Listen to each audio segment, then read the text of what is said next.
Hello ರೀ, ಉತ್ತರ Karnataka recipe ನಿಮ್ಮ ಮನೆಯೊಳಗೆ ಲಕ್ಷ್ಮಿ ಮಾಡುವ ನಮಸ್ಕಾರಗಳು. ಇವತ್ತು ಮಧ್ಯಾಹ್ನ ಊಟಕ್ಕೆ ಮಕ್ಕಳು ಮನೆಯಾಗ ಸಂಬಂಧ ಬರೀ ಅನ್ನ ಮತ್ತು ಸಾಂಬಾರು ಮಾಡತ್ತೀವಿ ರೀ. ಒಂದು ಗ್ಲಾಸ್ ಅಕ್ಕಿ ತೊಳೆದು ಅನ್ನಕ್ಕೆ ಇಟ್ಟೇವ್ರಿ. ನೋಡಿ, ಅದಕ್ಕೆ ಮಜ್ಜಿಗೆ ಸಾರು, ಒಗ್ಗರಣೆ ಕೊಡಲಾರ್ದ ಮಜ್ಜಿಗೆ ಸಾರು ಮಾಡಿ ತೋರಿಸ್ತೇನೆ ರೀ. ಯಾವ ರೀತಿ ಮಜ್ಜಿಗೆ ಸಾರು ಯಾವ ರೀತಿ ಮಾಡಬೇಕಂತ ತೋರಿಸ್ತೀನಿ.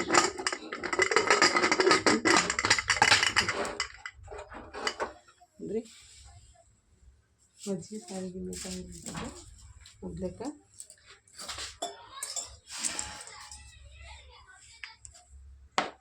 ಮಜ್ಜಿಗೆ ಸಾರಿಗೆ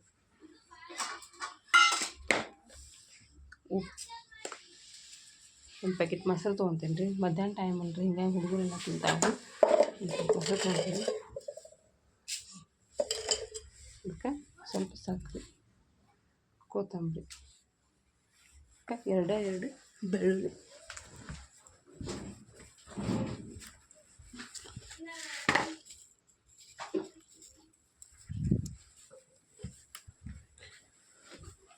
ಇವೆರಡು ಬೆಳ್ಳುಳ್ಳಿ ತೊಗೊಂಡು ಮಜ್ಜಿಗೆ ಸಾರಿಗೆ ನಾವು ರೆಡಿ ಮಾಡ್ಕೊಬೇಕು.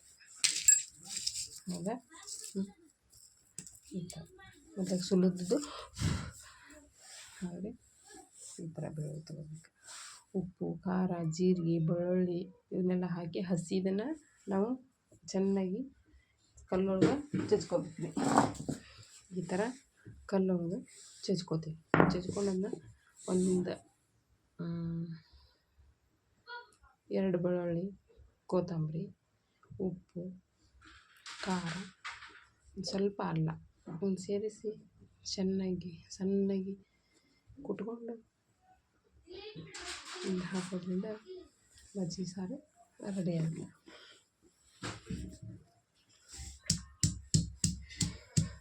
ಈ ಥರ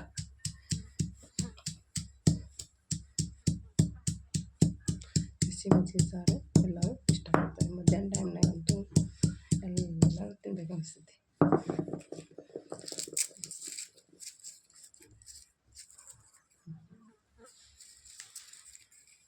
ಒಂದು ಪ್ಯಾಕೆಟ್ ಮೊಸರು,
ಒಂದು ಮೊಸರು ತೊಗೊಂಡ್ವಿ.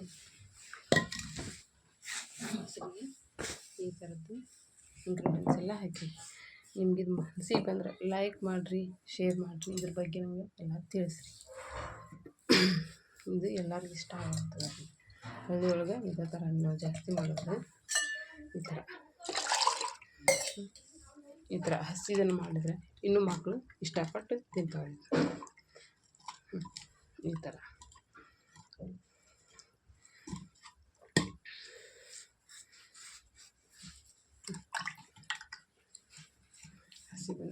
ಈವರೆಗೂ ನಾನು ಹೇಳಬೇಕು ಅಂತ ಭಾಳ ಇಂಗ್ರೀಡಿಯೆಂಟ್ಸ್ ಇದಾವೆ. ನಾನು ಭಾಳ ಹೆಲ್ತ್ ಬಗ್ಗೆ ಹೇಳ್ತೀನಿ. ಮಜ್ಜಿಗೆ ಸಾರು ಮಾಡೋದ್ರಿಂದ ಏನು ಬೆನಿಫಿಟ್ ಇದಾವೆ, ಮಕ್ಕಳು ಯಾವ ಥರ ತಿಂತಾರೆ ಅನ್ನೋದ್ರ ಬಗ್ಗೆ ನಾನು ಹೇಳ್ತೀನಿ.